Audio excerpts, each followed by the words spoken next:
అబ్బాయి ఎంత బాగా డాన్స్ చేస్తాడో తెలుసా? అవునా అండి? నిజంగా గాడ్ ప్రామిస్ రే, ఒకసారి అన్న డాన్సెస్ చూపి. అలాగే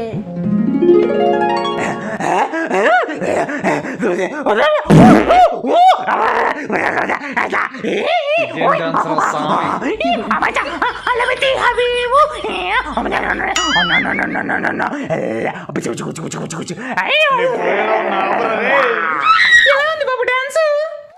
చాలా బాగుందండి. రే బాగుందండి, ఇంకోసారి వేసి చూపి. పర్లేదండి, నేను పారిపోతా. మూసుకొని చూడు. నువ్వు డాన్స్ చేయరా? చెమ్మ చెక్క చారడేసి మొక్క అట్లా పోయింది నీ కష్టపడి చదివాను, ఎగ్జామ్ లో పాస్ అయ్యేలా చూడు దేవుడా. అలాగే నాయనా. దేవుడా నేను చదవలేదులే కానీ పాస్ చేసేయి. దేవుడా నేను ఎగ్జామ్ ఫస్ట్ క్లాస్ లో పాస్ అయ్యాను, మంచి జాబ్ వచ్చేలా చూడు దేవుడా. అలాగే నాయనా. దేవుడా పోయిన ఎగ్జామ్ లో ఎలాగో ఫెయిల్ చేసావు, ఈ సప్లీలో అయినా పాస్ అయ్యేలా చూడు, లేకపోతే నీ మీదకి బొంగమూతి పెడతా. దేవుడా నాకు మంచి జాబ్ వచ్చింది, లైఫ్ లో బాగా సెటిల్ అయ్యాను, కొంచెం త్వరగా పెళ్ళేలా చూడు దేవుడా. దేవుడా నా జూనియర్ నా సీనియర్లు అయిపోయారు, ఇంకెప్పుడు పాస్ చేస్తావు దేవుడా?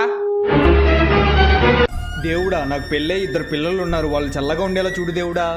దేవుడా ఈసారైనా పాస్ చేయి దేవుడా. ఒరే దున్నపోతు, అందరిలా కష్టపడితే నిన్ను కూడా సక్సెస్ఫుల్ చేస్తానుగా, ఎప్పుడు నా మీద పడి ఏడుస్తావేంట్రా? ఏంటి కష్టపడాలా? వామో నా వల్ల కాదు, కొంచెం నువ్వే వచ్చి నా ఎగ్జామ్ రాసేయచ్చు కదా దేవుడా. ఏంటి బాబు అన్నావు? ఇంకోసారి కొంచెం నువ్వే నా ఎగ్జామ్ రాసేయచ్చుగా, ఏమంటావు దేవుడా?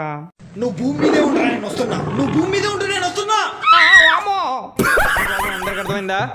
సార్ వెరీ గుడ్, నీకు డౌట్ వచ్చిందంటే క్లాస్ బాగా వింటున్నావు అని అర్థం. సార్ నాకు డౌట్ ఉంది సార్. క్లాస్ చెప్పేటప్పుడు వినకుండా గాడిదలు కాస్తున్నావా? ఈ యాన్యువల్ ఫంక్షన్ లో ఎవరైనా కల్చరల్ యాక్టివిటీస్ లో పార్టిసిపేట్ చేస్తారా? సూపర్, స్టూడెంట్స్ అన్న చదువు ఒక్కటే కాదు, కల్చరల్ యాక్టివిటీస్ కూడా ఉండాలి. సార్ నిన్ను పార్టిసిపేట్ చేస్తాను సార్. నువ్వు చదువు తప్పితే అన్నింటిలో పార్టిసిపేట్ చేస్తావురా.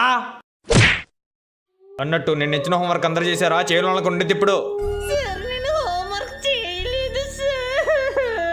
అయ్యో హోంవర్క్ చేయకపోతే ఏడవాలమ్మా, ఇవాళ కాకపోతే రేపు చేసుకోవచ్చు. సార్ నేను కూడా చేయలేదు సార్.